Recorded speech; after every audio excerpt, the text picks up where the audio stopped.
পুতুল ডালের বাটি এগিয়ে দিয়ে বলল, সত্যি? হুম। পুতুল খুশি মনে নাচতে নাচতে রুমে চলে গেছে।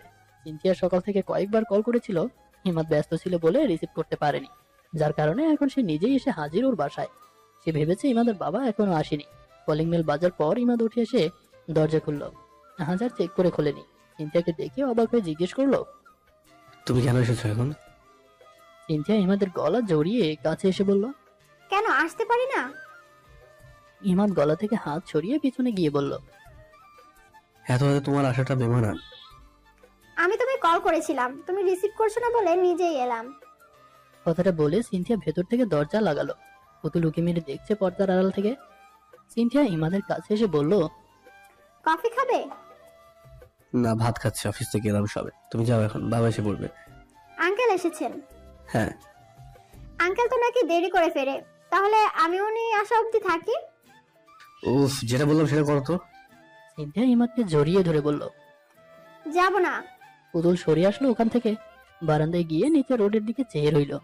ইমাদের হবু বউ সিনথিয়া, সেটা বুঝতে আর কোনো সন্দেহ নেই। কিন্তু একটা বিষয় মাথায় ঢুকছে না, সিনথিয়া আপুর থেকে দূরে দূরে থাকার চেষ্টা করছেন কেন উনি? অবশ্য আমাকে দেখে মনে হয়। আরেকটা কথা হলো, ওনার মা অন্য জায়গায় থাকে কেন? বাবা মা দুজনে আলাদা থাকছে। অনেক কথা আছে যা উনি আমায় বলতে চাইছেন না।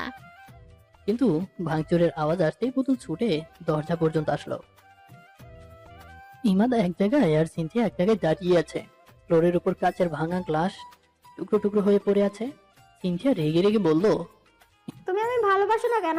চেষ্টা করলেই পারা যায়, আহামরি কিছু না এটা। ইমাদ কপাল কুঁচকে বলল, ভালোবাসার চেষ্টা দিয়ে হয় না। তুমি তো ভালোবাসার মানেই জানো না। জোর দিয়ে আজ পর্যন্ত কিছু হয়নি। আমার বাবা আমার মাকে ধরে রাখতে পেরেছে না, মা বাবাকে ধরে রাখতে পেরেছে। দুজনে আলাদা থাকছে। আমি এবং আমার দাদা, নানু, দাদু সবাই চেষ্টা করেও দুজনে মন গলাতে পারিনি। আর তুমি আজ আমার মন গলানো নেই। আমার জায়গায় দাঁড়িয়ে ভাবো তো একবার, আমার তোমার প্রতি ফিলিংস আসে কিনা। আমার যদি ফিলিংস নাই আসে তাহলে আমি কি করবো বলো? তুমি সব দিক দিয়ে পারফেক্ট, বাট আমার জন্য না। তুমি চাইলেই মাকে বলে বিয়েটা ভাঙতে পারো, কিন্তু না, তুমি তো সেটা করবে না। কারণ তুমি চাও জোর করেই বিয়েটা হোক। আর তুমি এটাও জানো মায়ের কথার উপর আমি কথা বলতে পারি না। হ্যাঁ, ঠিক বলেছো। বিয়ে করলে তোমাকেই করব। যদি এটা জোর খাটানো হয় তো হবে, বাট বিয়ে আমাকেই করতে হবে তোমায়। শুনো সিনথিয়া, জেনে শুনে নিজের পায়ে কুড়াল মারছো। এই জীবনে বাবা থেকে একটুখানি ভালোবাসা তুমি পাবে না, মনে রেখো। সেটা পরেরটা পরে দেখা যাবে। বাই। সিনথিয়া চলে যাওয়ার পর ইমাদ দরজাটা লাগালো। পুতুল রুম থেকে বেরিয়ে নিচে পড়ে থাকা কাজগুলো দেখছে। ইমাদ ডাস্টবিন এনে ওগুলো উঠাচ্ছে। পুতুল আস্তে করে বলল, আপনি কি অন্য কাউকে ভালোবাসেন? না, কাউকেই বাসি না। এই সময়টাতে একা থাকতে চাই। চাকরি পেয়েছি আজকে একদিনও হলো না, আর মা আমাকে বিয়ে দেওয়ার জন্য উঠে পড়ে লেগে আছে। আপনি বলুন, আরো পরে করবেন। বলে বলে 2 মাস হয়ে গেছে। এবার মায়ের আকুতি আরো বেড়ে গেছে। মাঝে মাঝে মন চায় মা বাবার এই টানা পড়ে কোথাও উঠে চলে যায়। বাবা বলে আমি মাকে বেশি ভালোবাসি, আর মা বলে আমি বাবাকে বেশি ভালোবাসি। অথচ তারা দুজন দুজনকে ভালোবাসি না। দুজনের এই মনোমালিন্যের জন্য আজ আমি ভালোবাসি কি সেটাই বলে যাচ্ছে। তারা যেভাবে লাইফটাকে লিড করছে আমাকেও তাতে চড়াচ্ছে। জোর করে কি একটা সম্পর্কে আবদ্ধ হওয়া যায়? যাই, তবে সুখে থাকা যায় না। তারা আমার সুখ নিয়ে ভাবি না কখনো। পুতুল চোরের মতন কিছুক্ষণ দাঁড়িয়ে থেকে এবার একটু ঢোক গিলে আস্তে করে বলল, কফি খাবেন? হুম। আচ্ছা, আমি বানাই। এই যে নানি, এই মেয়েটাকে দেখেছেন আশেপাশে? তোমরা কে বাবা? কাউকে খুঁজছো নাকি? এই এই যে এই মেয়েটাকে দেখেছেন কোথাও? এ কি বললে? তোমরা হারাই গেছো? আরে চুক্কু, নানি, জেঠি, একটু বলেন না এই মেয়েটাকে কোথাও দেখেছেন? এরকম চেঁচাও কেন? আমি কি বয় না নাকি? আজকালকার পোলাপান বড়দের সাথে হুদাই চেঁচিয়ে কথা বলে। আজব তো, 200 বার বলার পরও যদি না শুনেন তাহলে তো চেঁচিয়ে বলতে হয়, তাই না? আমি চোখে কম দেখতেছি? আমার চশমাটা বাসায় ফেলে এসেছি, দাঁড়াও চশমা নিয়ে আসি। চল নানির সাথে, পরে উপরে গিয়ে বলবে চশমা দিয়েও দেখি নাই। পুতুলের ভাইয়া আসাদ, তার দুজন সঙ্গী এবং সাইমন চললো উর্মি আন্টির সঙ্গে তার বাসায়। বাসায় এসে আন্টি অনেক খুঁজে চশমা পেলেন, তাও পুতুলের ভাইয়াকে দিয়ে খুঁজিয়েছেন। এরপর চোখে দিয়ে ছবিটা দেখে বললেন, আরে এ তো সিনথিয়া। না, ও আমার বোন পুতুল। ঘাউরামি করবে না বাবা, আমি সিনথিয়াকে ভালো মতো চিনি। ওই দিন তো ওর সাথে কথা হয়েছিল আমার। ইমাদের হবু বউ ও তো। ভাই মনে হয় কোথাকার কোন মেয়ের সঙ্গে গুলিয়ে ফেলেছে, ছেড়ে দেন, হুদাই সময় নষ্ট করতেছে। কি হলো? তোমরা কি কি ফিসফিস করছো? না মানে আমরা যাচ্ছি সেটাই বললাম। কি বললে? তোমরা থাকছো?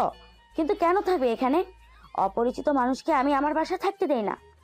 আজব তো। এরে তোরা আমারে ধর, না হলে এই বুড়িরে ছাদ থেকে ফেলাইয়া দিব আমি।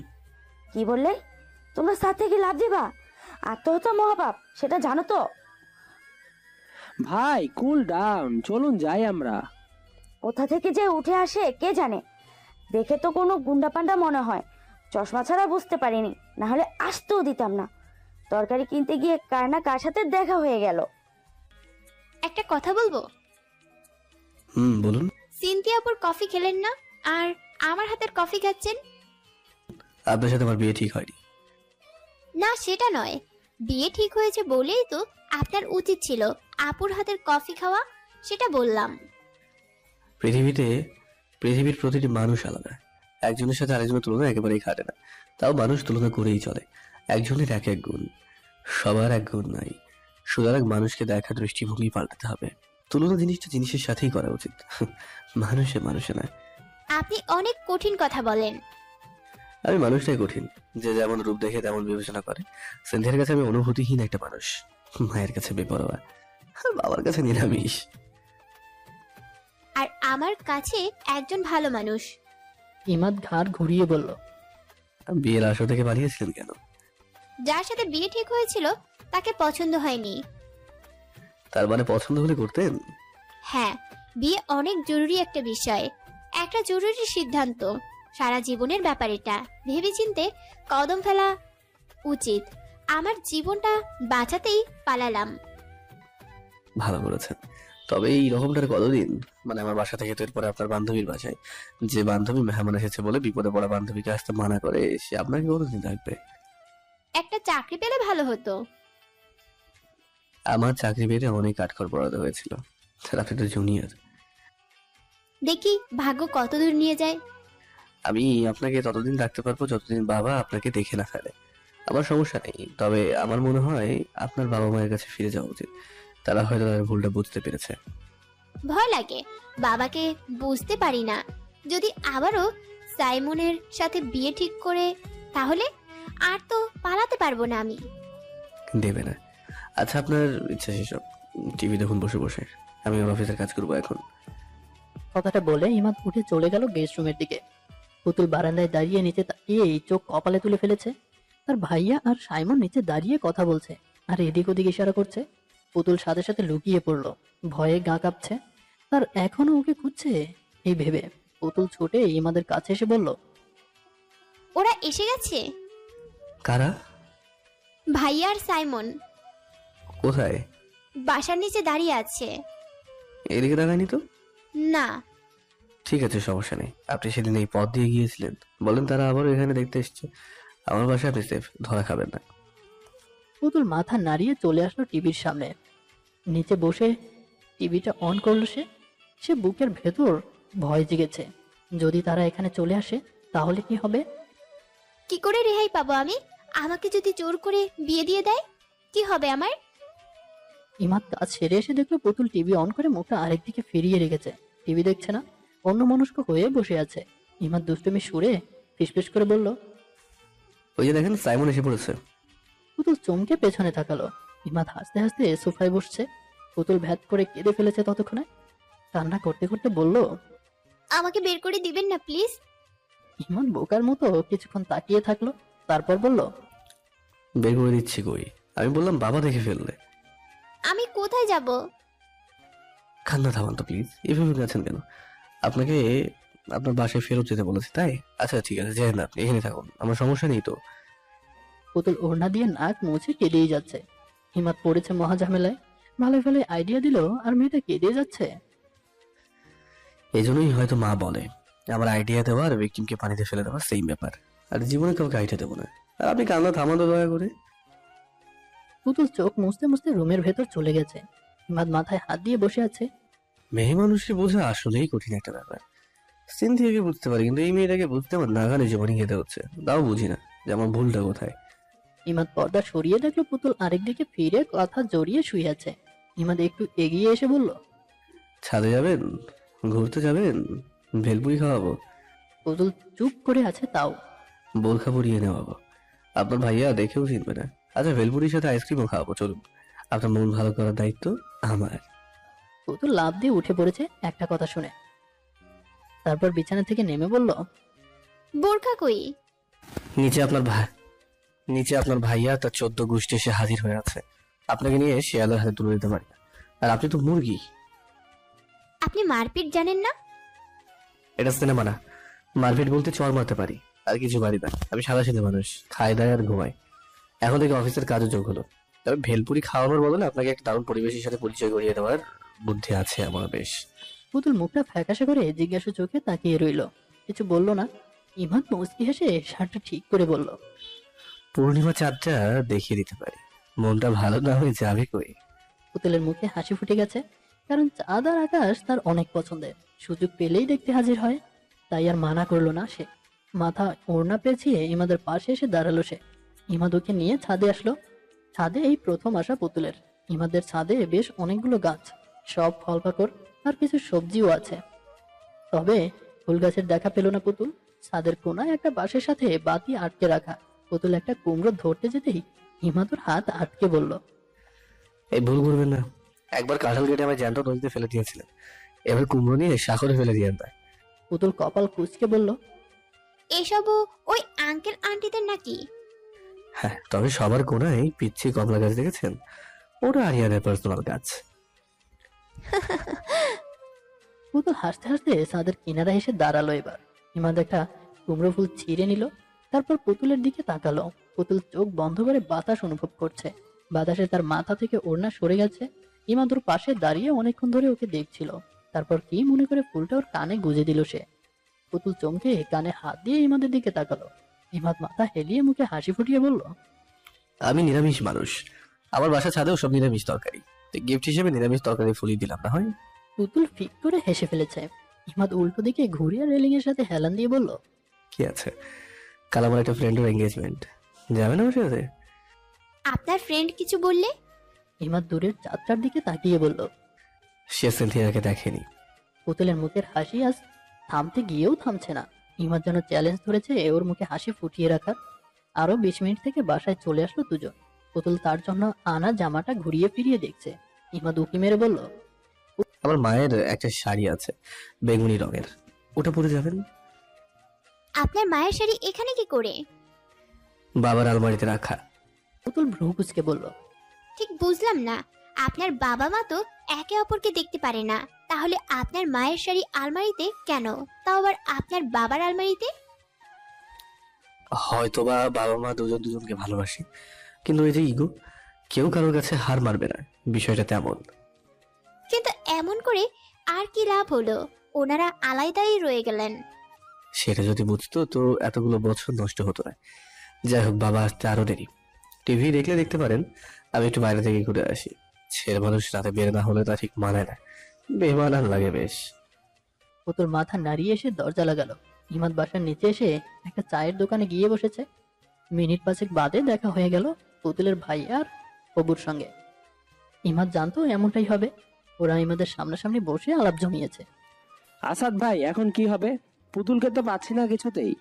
আমার কিন্তু ওকেই চাই।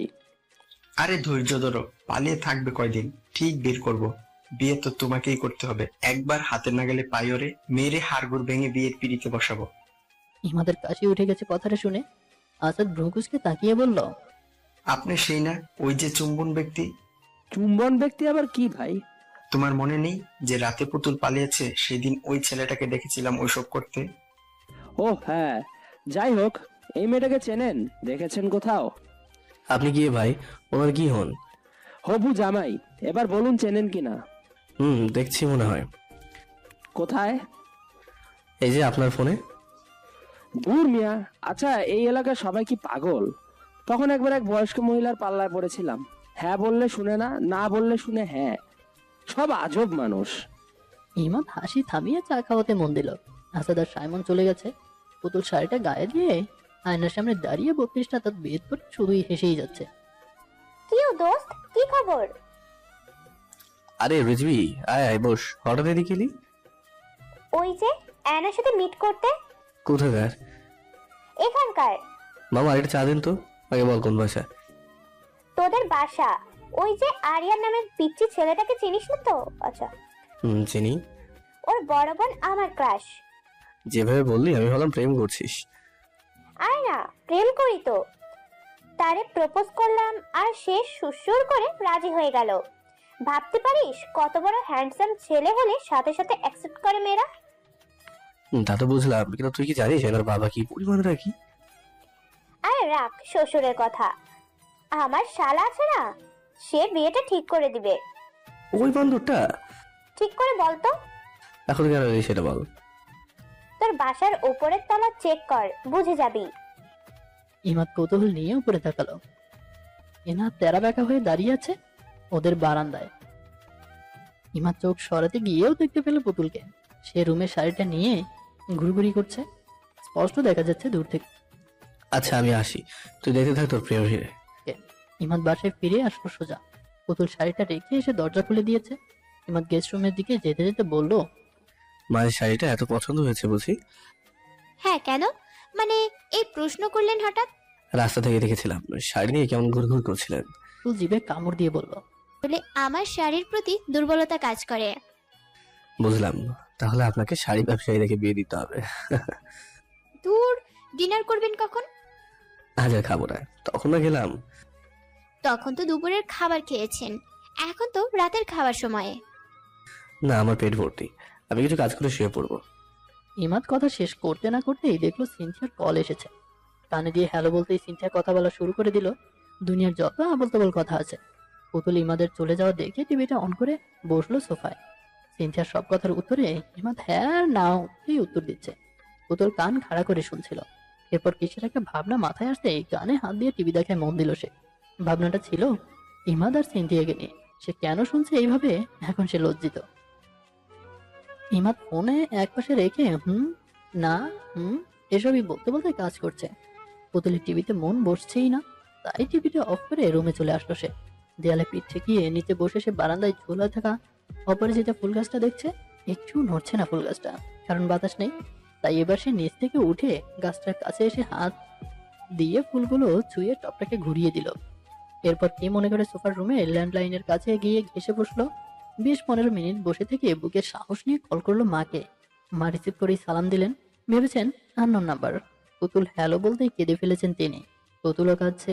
একটা সময় কান্না থামিয়ে সে বলল, একটা কথা বলো শুধু, আমি যদি ফিরে আসি তোমরা কি আমার সাথে আবার জোর করবে? না রে মা, তুই শুধু একবার ফিরে আয়। তোর বাবা বলেছে তুই যেমনটা বলবি তেমনই হবে। সত্যি বলছো? হ্যাঁ, আজই চলে আয়। আমি কথা দিচ্ছি কেউ তোর গায়ে একটা টোকাও দিতে পারবে না। তাহলে পরশু আসবো, কাল না। বাই। পুতুল লাইনটা কেটে চুপ করে থাকলো। মাকে ফোন করেছে কারণ সে চায় না আর ইমাদের কাছে থাকতে একসাথে। এভাবে আর কতদিন? মানুষ কি বলবে? সেদিন আর পুতুল রুম ছেড়ে বের হয়নি, রুমেই ছিল। বাবা এসেছেন, তার রুমে রেস্ট নিয়েছেন, ডিনার করেছেন। ইমাদ সাথে সাথেই ছিল। পুতুলের খবর নেয়নি, কারণ সে ভেবেছে পুতুল লুকিয়ে আছে, ইচ্ছে করেই ওকে ঝুঁকি মারছে না। বাবা ঘুমাতে যাওয়ার পর ইমাদ একবার দেখতে আসলো পুতুলকে। কাঁথা মরিয়ে মুখ ঢেকে ঘুমাচ্ছে সে। ইমাদ আর ডিস্টার্ব করলো না। পরের দিন বাবা চলে যাওয়ার পর ইমাদ অফিসে যাওয়ার আগে ডাকতে গেল পুতুলকে, কারণ পুতুলের এখনো খবর নেই। রুমে নক করে এসে দেখলো পুতুল উঠে বসে আছে, মুখটা গম্ভীর করে। কি হলো, নাস্তা করবেন না? হুম। রেডি হয়ে থাকেন, বিকেল আপনাকে নিয়ে ফ্রেন্ডের বাসায় যাব। আচ্ছা। শরীর খারাপ? মন খারাপ, কারণ বলতে চাইছি না, সাবধানে যাবে। ইমাদ ভ্রু কুঁচকে চলে গেল অফিসের দিকে। পুতুল বারান্দায় এসে ওর চলে যাওয়া দেখলো। রিক্সায় চড়ে গেছে সে। যতদূর ওকে দেখা যায় ততদূর অবধি তাকিয়ে রইল সে। দুপুরে রান্না করছিল অন্যমনস্ক হয়ে, যার কারণে লবণ বেশি দিয়ে ফেলেছিল। নিজে খায়নি বলে বুঝতে পারেনি পুতুল। ইমাদ খেতে বসে লেবু চিপে প্লেটে দিতে দিতে বলল, কোনো কারণে কি আপনার কষ্ট হচ্ছে? আমাকে বলতে পারেন। না, কেন জিজ্ঞেস করলেন? তরকারিতে লবণটা একটু বেশি হয়েছে। আপনার রান্না কিন্তু পটু হাতের, এতদিন যা বুঝলাম, তা আজ বেমিল হলো কেন বুঝলাম না। পুতুল কথাটা শুনে এক চামচ মুখে দিয়ে চোখ কপালে তুলে বলল, ইস, অতিরিক্ত পড়ে গেছে, আমি একেবারে বুঝতে পারিনি। তার মানে আপনি দুপুরে খাবার খাননি? ভালো লাগছিল না। এখন বসুন, লেবু কেটেছি, লেবু দিয়ে খান, লবণটা কম লাগবে। পরে খেয়ে নেব। অনুষ্ঠানে গেলে খাবার পাবেন রাতে, ততক্ষণ কি হাওয়া খেয়ে থাকবেন? বললাম না খিদে নেই। পুতুল রাগ করে চলে গেল রুমের দিকে। ইমাদ বুঝতে পারছে না পুতুল এমন কেন করছে। তারপর মনে করার চেষ্টা করলো ঠিক কখন থেকে ওর মন খারাপ। ও আচ্ছা, তাহলে এই ব্যাপার। সিনথিয়ার কল আসার পর থেকে ম্যাডামের মন খারাপ। কিন্তু মন খারাপের কি আছে? পুতুল গাল ফুলিয়ে আয়নার সামনে বসে জ্বর যুক্ত চুলে চিরুনি বুলাচ্ছে। চিরুনিটা ইমাদের টানছে ধীরে ধীরে, কিন্তু জোর দিচ্ছে না। চোখ তার বারান্দার দিকে। অপরাজিতা ফুলটার দিকে তাকালে হিংসা হয় সব সময়। কেন এই ফুল ফুটে থাকে? আমরা মানুষ জাতি কেন চেয়েও সব সময় ফুটে থাকতে পারি না? আউচ! এই চুলো না দুদিন না আঁচড়ালেই বাবুই পাখির বাসা হয়ে থাকে মাথায়। আশ্চর্য! কার এত সময় যে বসে বসে চুলের জট খুলবে? আমিও কম না। মেজাজ খারাপের ভেতরে বসে চুলের জট নিয়ে। আমি আছড়ে দেবো? দরকার নেই, আমার হেয়ার কেয়ার আমি নিজেই করতে জানি, কারোর হেল্প লাগবে না। আচ্ছা তাহলে জলদি করুন, আর 30 মিনিট আছে, বের হতে হবে তো, ওদের বাসায় যেতেও সময় লাগবে। জলদি করছি। মেয়েদের সাজগোজের কাজ তো একটু সময় লাগবেই। এসব জানাকে বলে কমন সেন্স। আর আপনি আমায় তাড়া দিচ্ছেন? বুঝি না আপনাদের রেডিওতে এত সময় লাগে কি জন্য? আমাদের তো এদিক থেকে ওদিক তাকালে রেডি ফিটফাট হয়ে যাওয়া যায়। পুতুল ঘাড় ঘুরিয়ে বলল, কারণটা হলো আপনাদের আমাদের মতন লম্বা চুল নেই, নরম কোমল ত্বক নেই, শাড়ি পরার ঝামেলা নেই। থাকলে বুঝতেন। এভাবে রুডলি কথা বলার কারণ কি? কাল রাতে আমার সিনথিয়ার সাথে কথা বলা? পুতুল চোখটা বড় করে ইমাদের দিকে তাকিয়ে কি ভেবে চোখ নামিয়ে ফেলেছে। তারপর দম আটকে রেখে বলে ফেলল, ওই রকম কিছু না। ইমাদ হেসে দিয়ে বলল, বুঝলাম, আর বোঝাতে হবে না। পুতুল চুলগুলোকে পিঠের উপর নিয়ে মাথায় চড় মেরে বলল, বোকা তুই পুতুল, এমন বিহেভ করছিস যে মানুষ বুঝে যায়। থাক, বুঝলেও কি, কিছুই করার নেই। আর আমি আর থাকছি না, কাল এ সময়ে বাবার বাসায় থাকবো। ইমাদের মায়ের শাড়িটা পরে তৈরি হয়ে নিয়েছে পুতুল। ইমাদের সঙ্গে এখন রাস্তার কিনারায় দাঁড়িয়ে আছে সিএনজির অপেক্ষায়। ওর বন্ধুর বাড়ি এই দূরে বলে সিএনজিতে যেতে হবে তাদের। ইমাদ বলল, একটু হাঁটতে হবে, এখানে সিএনজি নজরে পড়ছে না। তাই এবার তার হাঁটা ধরেছে। এক গলি শেষ করে আরেক গলিতে পা রাখতে ইমাদ থমকে গেল। পুতুলের হাত ধরে পাশের একটা ফুল গাছের ভেতরে নিয়ে দাঁড় করিয়ে রেখে দিল ওকে। পুতুল কিছুই বুঝলো না, শুধু মূর্তির মতন দাঁড়িয়ে চেয়ে রইল। ইমাদ শার্টটা ঠিক করে রোবটের মতন রোডে দাঁড়িয়ে সামনে তাকিয়ে আছে। একজন মহিলা হাতে তরকারির ব্যাগ নিয়ে হনহনিয়ে এদিকে আসছেন। এসে ইমাদকে এক পাশ দিয়ে জড়িয়ে ধরে হেসে বললেন, কেমন আছিস? ভালো, তুমি কেমন আছো? পুতুল মাথাটা বাঁকা করে দেখছে। মহিলার চেহারা একদম ইমাদের সাথে মেলে। ওর মা নাকি? কোথায় যাচ্ছিস? একটা ফ্রেন্ডের এনগেজমেন্টে। সিনথিয়াকে নিয়ে যেতে পারতি, একা কেন যাচ্ছিস? আচ্ছা আমি যাই, দরজায় লক করে বের হইনি, পপিকে পাহারা দিতে বলে এসেছি। ঠিক আছে। ইমাদের মা বাসার বিল্ডিং এর ভেতরে চলে গেলেন। পুতুল ফুল গাছটার ভেতরে থেকে এসে গাছ ঝাড়তে ঝাড়তে বলল, আপনার আম্মু এখানে থাকেন এত কাছে? হ্যাঁ দেখেছেন দুজনে কত কাছে থাকে, অথচ একজনে আরেকজনের মুখও দেখতে চায় না। জানতাম এত কাছে থাকে। ইমাদ পুতুলের মাথার উপর থেকে একটা পাতা নিয়ে ফেলে দিয়ে হাঁটা ধরলো। দেখলাম ইমাদের সঙ্গে একটা মেয়ে। তা তো বুঝলাম, কিন্তু সে আমার ইমাদের সাথে কি করে? তাও সেজে গুজে? আমি তো টেরই পাইনি যে সে ফুল গাছটার পাশে ছিল, আর ইমাদও বললো না কিছু।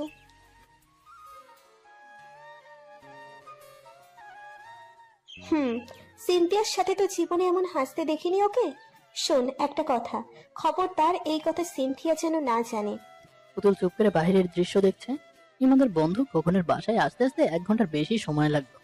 এত সময় লাগতো না, জ্যাম ছিল বলেই দেরি হয়ে গেছে। পুতুলকে নিয়ে বাসায় প্রবেশ করতেই খোকন কোথা থেকে এসে ইমাদকে জড়িয়ে ধরলো। তারপর জিজ্ঞেস করলো এটা সিনথিয়া কিনা। ইমাদ মাথা নাড়ালো। পুতুল সালাম দিয়ে চুপ করে দাঁড়িয়ে আছে। ইমাদ ওকে বসতে বলে খোকনের সাথে চলে গেল অন্যদিকে। পুতুল এদিক ওদিক দেখতে দেখতে সামনে পড়লো ওর নিজের বাবা আর মায়ের। তারা দুজন হাতে শরবতের গ্লাস নিয়ে সামনের জনের সাথে কথা বলছে। পুতুল চোখ কপালে তুলে আস্তে আস্তে পিছিয়ে গেল। যেতে যেতে ওখান থেকে বেরিয়ে বাইরে চলে আসলো সে। ইমাদ খোকনের সাথে কথা বলে পুতুলকে খুঁজতে গিয়ে পেল না বলে বাসা থেকে বের হলো দেখার জন্য। পুতুল মাথায় ঘোমটা দিয়ে এক কোনায় দাঁড়িয়ে আছে। ইমাদ ওর শাড়ি দেখে চিনলো, কাছে এসে বলল, আপনার ভাইয়াকে দেখলেন নাকি? মা বাবাকে দেখলাম। মজা করছেন না তো? মুড নেই মজা করার। এখন কি করি? তারা কোথায়? আপনাকে দেখেছে নাকি দেখেনি? দেখিনি। আচ্ছা চলুন, আর থাকা যাবে না। কিন্তু এঙ্গেজমেন্ট। আমি খোকনকে বুঝিয়ে দেবো, চলুন আমার সাথে। ইমাদ ফোন বের করে খোকনকে ফোন করতে করতে পুতুলের হাত ধরে বেরিয়ে আসলো ওই জায়গা থেকে। দুজনে সেই আবারও হাঁটছে সিএনজির জন্য। পুতুল গলা ঠিক করে বলল, ভাবছি কাল বাসায় ফিরে যাব। ইমাদ অবাক চোখে তাকিয়ে থেকে বলল, একদমই না। কেন? আমি আর থেকে কি হবে? আপনার ভাইয়ের কথা শুনলাম কাল সন্ধ্যায়। যতদূর বুঝলাম আপনাকে পেলেই খপ করে ধরে বিয়ের পিড়িতে বসিয়ে দেবে। সত্যি? হুম। আমি যে মাকে ফোন করে বলে দিলাম কাল ফিরবো। আবার ফোন করে বললেন যে আসতে পারবেন না।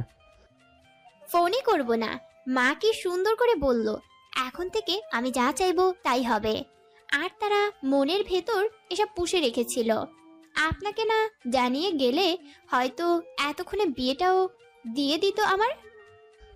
হয়তো আমি এটা না বললে আপনি চলেও যেতেন। দোষ আমারই। সিএনজি পাচ্ছি না কেন?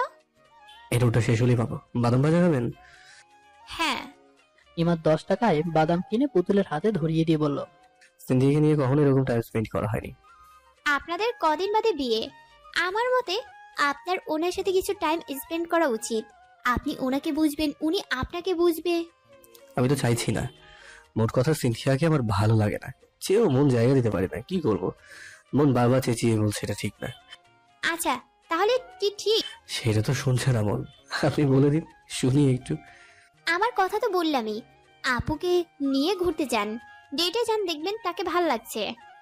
ইমাদ বাদামে ফু দিল, বলল, বেশ, তবে কালোকে বাসে ডাকবো। সারাদিন দুজনে সুন্দর সময় কাটাবো। পুতুল হাঁটা থামিয়ে ফেলে আবারও হাঁটা ধরেছে চুপচাপ। এরপর ঢোক গেলে উপরের দিকে চেয়ে বলল, আমাকে দেখে ফেললে? আপনি তো এক রুমে পড়ে থাকবেন, দেখবে আর কই। সিনথিয়া রান্না করলে আমি সময় নিয়ে আপনাকে আবার দিয়েও আসবো। আপনার ছুটি। পুতুল মুখটা ফ্যাকাশে করে বলল, আচ্ছা ভালো আইডিয়া। হুম। পুতুল তুই একটা গাধি। কি দরকার ছিল অমন বুদ্ধি দেওয়ার? যে লোকটা ওই মেয়ের সঙ্গে কথা বলছে বলে তোর মন খারাপ হয়েছে, আবার সেই লোকটাকেই ওই মেয়েটাকে নিয়ে কাল ডেটিং এর বুদ্ধি দিলি তুই। তোর সাথে এমনই হওয়া উচিত। ভালো হয়েছে। বাসায় ফেরার পর পুতুল শাড়িটা বদলে চিপিস পরে মেয়েদের বারান্দার ফুল গাছটা ছুঁয়ে দেখতে দেখতে বলল, কাকে বকছেন শুনি? পুতুল চমকে নড়ে চড়ে দাঁড়ালো। ইমাদ কফির মগটা রেলিং এর উপরে রেখে হেসে বলল, আমার ভালো কিছু ফ্রেন্ড আছে, চাইলে ছবি দেখাতে পারি। কে জানে ওটা পছন্দ হলেও হয়ে যেতে পারে। বিয়ের ভয়ে বাসা থেকে পালিয়ে এখানে উঠেছি, এখন আপনিও শুরু করলেন? আপনি বিয়ে করছেন, করুন না। আমার বিষয়ে মাথা ঘামানোর দরকার নেই আপনার। তা ঠিক। আপনার তো আবার সিনথিয়ার কথা বলা দেখে খারাপ লাগছে, তাই বললাম। পুতুল নড়ে চড়ে বলল, না, কে বলল আমার খারাপ লাগবে? কেন, আমার তো ভালো লাগছে। আরো ভালো লাগবে যত খুশি প্রেম করেন। কথাটা বলে পুতুল চলে গেল রুমের দিকে। ইমাদ মিটমিট করে হাসছে, সে একটা বিষয় বুঝছে না। পুতুল চলছে কেন, আর ওকে জ্বালাতেই বা ভালো লাগছে কেন আমার? রাতে ইমাদ পুতুলের সাথে ডিনার করতে বসেছে। পুতুল বসতে চায়নি, সে জোর করেই বসিয়েছে। তরকারি আর বেশি লবণাক্ত হয়ে গিয়েছিল, খাওয়া যাচ্ছে না। পুতুল আর ইমাদ কোনো রকম ডিম ভেজে খেয়েছে। পুতুল ইমাদের বাবার কথা ভেবে আরেকবার তরকারি রান্না করে রেখে দিল। ইমাদ মানা করেছিল, সেই বলেছে বাইরে থেকে এনে রাখবে, কিন্তু পুতুল শোনেনি। বাবা খেতে বসে জিজ্ঞেস করছিল খাবার নতুন রান্না করেছে কিনা। ইমাদ বলল তখনই দুপুরের খাবার কম হয়েছে তাই। বাবা খেতে খেতে আবার বললেন, ইমাদের হাতের রান্না ইদানিং বেশ মজার হয়, আগে এত মজার হতো না। ইমাদ মাথা চুলকে তার রুমের দিকে তাকালো। পুতুল হাসছে পর্দার আড়াল থেকে। জানিস, আজ মিসেস রৌনককে দেখলাম বারান্দায় দাঁড়িয়ে হাওয়া খাচ্ছিল। ইমাদ মুচকি এসে চেয়ার টেনে বসে বলল, তুমি যেতে পারতে তার সঙ্গে হাওয়া খেতে। মিসেস রৌনক আমায় বাসায় ঢুকতে দিত। কেন দেবে না? দরকার নাই, আমার কাছে আমার ইকুর দাম আছে। ইমাদ পুতুলের দিকে তাকাতেই দেখলো সে ইশারা করছে আসার জন্য। তাই সে ওখানে আসতেই পুতুল বলল, আপনার বাবার গার্লফ্রেন্ড নাকি রৌনক? রওনক আমার মায়ের নাম, বোকা মেয়ে। বাপরে, আপনার বাবা আবার লুকিয়ে লুকিয়ে তার বউকে দেখে? ওরা দুজন দুজনকে ফলো করে, কিন্তু ওই চিকো সেটার কারণে তারা তাদের জায়গায় হেঁটেই চলেছে, তাও পথ শেষে হওয়ার নামই নিচ্ছে না। বুঝলাম, আমি তো আরো ভাবলাম না জানি আবার কোন আন্টির প্রেমে পড়লেন আঙ্কেল। না, আমার বাবা মাকেই ভালোবাসে। এটা ভালো, আপনার বাবার প্রতি আরো শ্রদ্ধা বেড়ে গেল। আমার মায়ের সাথে মিশলে আপনি আরো দেওয়ানা হয়ে যাবেন।